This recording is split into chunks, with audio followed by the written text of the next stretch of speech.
Je suis une enfant de l'ASE et j'en subirai potentiellement toute ma vie les conséquences. Aujourd'hui j'ai 22 ans et quand j'avais 14 ans, mes deux parents sont décédés. Donc j'ai été placée en famille d'accueil et j'ai été récupérée par l'aide sociale à l'enfance. Parmi les choses qu'on dit quand on te récupère, c'est qu'à peu près 50% des personnes sans abri en France sortent de l'ASE, ce qui n'est pas très rassurant. J'avais 14 ans et mon seul but dans la vie c'était de pouvoir vivre ma vie de façon normale, comme si j'avais jamais vécu tous ces drames avant ça. J'étais assez douée à l'école, j'aimais beaucoup apprendre. Passe la fin de mon collège et le début de mon lycée plutôt normalement.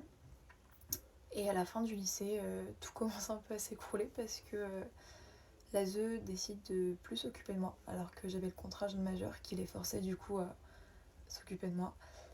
Et il me laisse à la rue. Heureusement du coup j'étais quelqu'un de très sociable, qui avait de très bons amis autour de soi, donc j'ai été hébergée par une copine. Mais il n'empêche que l'ASE n'en savait rien et m'avait laissé tomber comme ils avaient dit qu'ils le feraient finalement. Je me dis bon, c'est pas grave, à ce moment-là j'avais qu'une ambition en tête, c'est d'être psychologue dans les milieux carcéraux. J'avais pas été prise en psycho, du coup je fais une année de socio. À la suite de ça, je ferai une année d'histoire de l'art parce que finalement ça me plaisait tout autant. Et je loupe du coup mon année d'histoire de l'art. C'est la vie. Tout ce que l'homme laisse derrière lui à travers le temps, etc., ça me fascinait énormément et je me voyais déjà restaurer des tableaux qui avaient des milliers d'années dans les musées. Alors que depuis mes 17 ans, je travaille, j'ai exercé plein d'emplois différents et y compris du coup pendant mes études, j'ai pas pu arrêter de travailler, j'ai travaillé en continu, ce qui a mené du coup au fait que je ne les ai pas eus.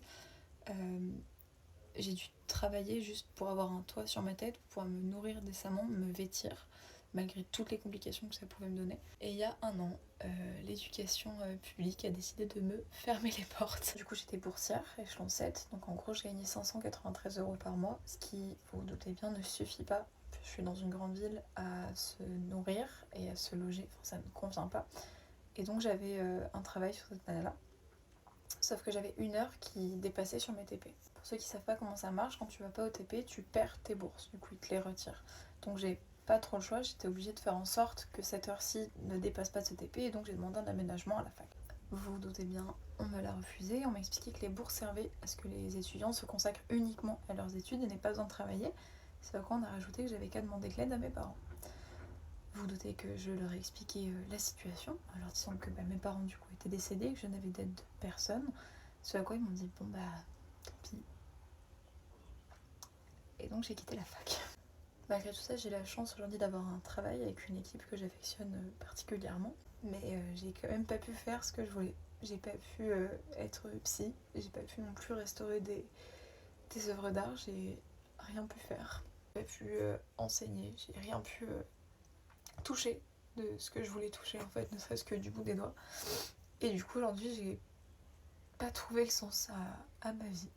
Ce qui fait qu'à 22 ans, presque 10 ans plus tard, je subis encore la perte de mes parents et de la négligence de l'aide sociale à l'enfance. Et pas fait de cagnotte, j'en ferai pas. Je cherche pas d'argent, je cherche pas de profonde reconnaissance. Je veux juste que les gens soient au courant de ce qu'on fait subir aux enfants qui ont déjà subi du coup la perte de proches ou d'un environnement social et familial pas stable.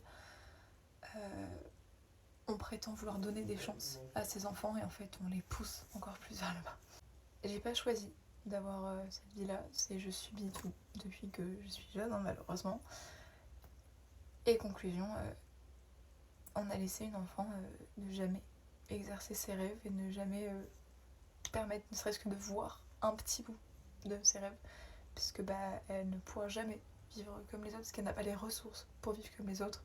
La méritocratie n'existe pas, hein, si jamais.